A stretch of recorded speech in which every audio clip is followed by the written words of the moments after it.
Hello' চুম কিচেনলৈ সকলোকে স্বাগতম জনাইছোঁ। আজি এটা নতুন ভিডিঅ' লৈ আহিছোঁ। তাৰ কাৰণে আজি মই বনাবলৈ লৈছোঁ ইডলি। ইডলিটো সকলোৱে জানেই, কিন্তু মই অলপ বেলেগ ধৰণে বনাইছোঁ। তাৰ কাৰণে মই আধা কাপ পিঠাগুড়ি লৈছোঁ, আধা কাপ চুজি লৈছোঁ। লৈ পেলাই এইখিনি মই 20 মিনিট কাৰণে গাখীৰ দি পেলাই তিয়াই থৈ দিছিলোঁ। যিহেতু চুজি আছে, অলপ ফুলিলে ভাল হয়, ইডলিকেইটা কোমল হয়। নহ'লে ইডলিকেইটা বনোৱাৰ পিছত ঠাণ্ডা হোৱাৰ পিছত টান হৈ যাব। সেইকাৰণে এইখিনি অলপ দেৰি তিয়াই থ'লে বেছি ভাল হয়। মই এইদৰে তিয়াই থৈ পেলাই ভালকৈ ফেটি লৈছোঁ। এতিয়া মই ইয়াত অলপ বেকিং ছ'ডা দিছোঁ, আধা চামুচতকৈও কম বেকিং ছ'ডা দিছোঁ। দি পেলাই অলপ পানী দিছোঁ, দি পেলাই এইখিনি মই মিক্স কৰি লৈছোঁ। এয়া চাওক, এইখিনি মই ভালকৈ মিক্স কৰি লৈছোঁ আৰু পূৰা এটা হেৰিতে ঘূৰাব, তেতিয়া খুব ভাল হ'ব ইডলিকেইটা। আৰু অকল চুজিৰেও বনাব পাৰি। অকল চুজিৰে বনালেও ভাল হয়, কিন্তু পিঠাগুড়িৰে বনালে তাৰ সোৱাদটো আৰু ভাল হয়। আৰু ইয়াৰ লগত যদি কেঁচা ফ্ৰেছ নাৰিকল থাকে, কুৰি দিয়া হয়, তেতিয়াহ'লে আৰু বেছি ভাল লাগে খাবলৈ। আৰু এতিয়া মই এইখিনি ভালকৈ মিলাই ল'লোঁ ছ'ডা দি পেলাই। আৰু এইখন ইডলি প্লেটত মই তেল আগৰ পৰা লগাই থৈ দিছিলোঁ। তেল লগাই থৈ পেলাই এইখিনি অলপকৈ দিছোঁ। যিহেতু মই গুড় ষ্টাফ কৰিম, মই ইয়াত গুড়ৰ দিম ভিতৰত, কাৰণ মই ইয়াত চেনি একো ব্যৱহাৰ কৰা নাই।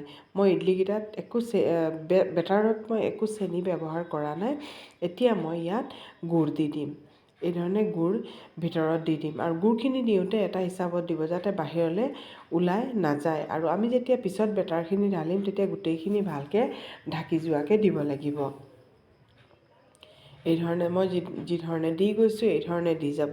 আৰু যদি আপোনালোকে ভাবে যে নাই, মিঠা খাবলৈ মন নাই, তেতিয়াহ'লে আপোনালোকে কি কৰিব, কোনো চব্জি পাচলি এইবোৰ গ্ৰেট কৰি পেলাই সেইখিনিও দিব পাৰে। অলপ ফ্ৰাই কৰি পেলাই এইখিনিও দিব পাৰে, বা চাটনি কিবা বনাই পেলাই শুকানকৈ এইখিনিও দিব পাৰে। বহুত ধৰণে ইডলি বনাব পাৰি। আজি মই অকল মিঠা এটা চিম্পুল এটা ৰেচিপি শ্বেয়াৰ কৰিছোঁ। আৰু এয়া চাওক, এই ধৰণে মই ভালকৈ কিন্তু ঢাকি দিছোঁ দেই, ভালকৈ ঢাকি দিব, নহ'লে গুড়টো ফাটি পেলাই, বেছি ফুলিলে এনেই ফাটি পেলাই অলপ ওলাই যায়। যিহেতু গুড়ে গৰম পোৱাৰ লগে লগে গুড়টো লিকুইড ফৰ্মত আহি যায়, অলপ বেছি ফাটি গ'লে গুড়টো ওলাই যায়, কিন্তু চবত নোলায় আৰু এতিয়া মই পানীখিনি পূৰা গৰম হোৱাৰ পিছত মই এইখিনি ইয়াত পাতি দিছোঁ। এয়া চাওক, এই ধৰণে মই পাতি দিছোঁ। দিয়াৰ পিছত আপোনালোকে যদি ভাবে এটা বাটিত লৈ পেলাই, বাটিত এই ধৰণে দি পেলাইও ষ্টিম কৰিব পাৰে। আৰু এতিয়া মই ঢাকি দিলোঁ।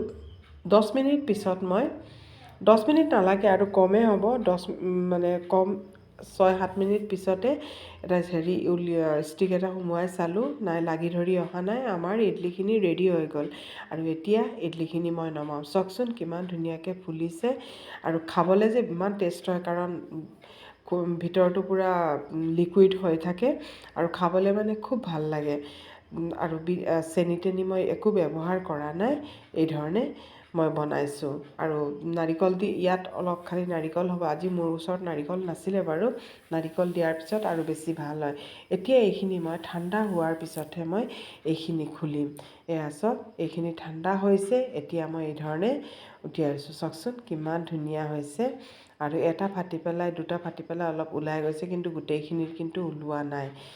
এইটো চাওক, গোটেইখিনিৰ ওলোৱা নাই, কাৰণ যিহেতু অলপ বেছি প্ৰেছ কৰি দিলে তলফালে ওলাই যায়। এইটো চাওকচোন কিমান ধুনীয়া, ভিতৰত গুড়টো পূৰা ধুনীয়াকৈ সোমাই আছে, কিন্তু আমি যেতিয়া খাম তেতিয়া লিকুইডকৈ ওলাই যাব।